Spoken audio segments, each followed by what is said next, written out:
90% of women report having painful menstrual cramps at least some of the time. Around the Mediterranean, fennel seeds have been traditionally used to relieve painful menstruation. We call them seeds, but they're actually whole little fruits. Hard to create placebo seeds, though, so they use the fennel seed extract to put it to the test. The women started out with 6 out of 10 pain, but down to 4 out of 6 within an hour, all better than placebo.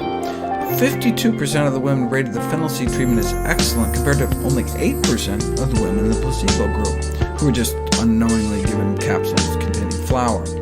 But women don't take flour for cramps, they take drugs like ibuprofen. Mefenamic acid is in the same class of anti-inflammatory NSAID drugs, and may actually work better than ibuprofen, but it's not over-the-counter. How did it do against an extract of fennel seeds? Most started out in severe pain, but ended up pain-free after treatment. And the fennel worked just as well as the drug class considered the treatment of choice without the side effects of the drug, which include diarrhea, rashes, autoimmune anemia, and kidney toxicity. And the drug doesn't help with the other symptoms of bad periods. Women can feel nauseated too, not just in pain, out of sorts, weak, achy, and diarrheic, but fennel seeds seemed to help, though the control group was not given a placebo, so you don't know how much of it is the placebo effect.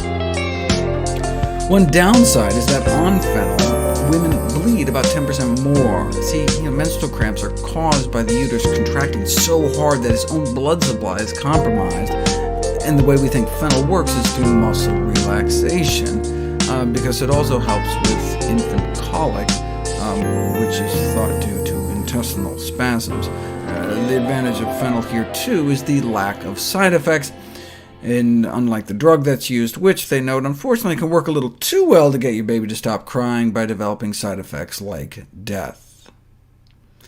Ginger, on the other hand, is effective for cramps and reduces bleeding when 1/8 of a teaspoon of ginger powder is taken 3 times a day during one's period. 1/8 of a teaspoon.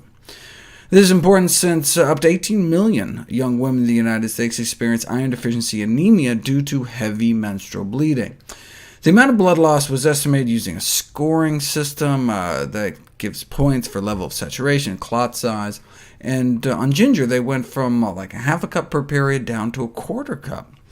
Ginger appears to be a highly effective treatment in the reduction of menstrual blood loss. It's cheap, about 6 cents a month, easy to use, and may have fewer side effects than other chemical medications and invasive approaches.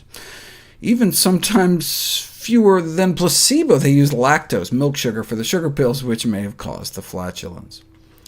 Ginger may also work better for premenstrual syndrome.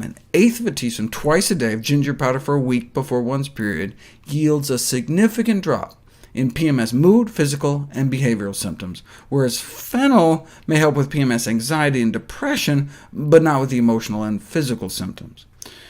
There are other dietary interventions that can help, like a reduction in salt and animal fat consumption, something I've addressed before.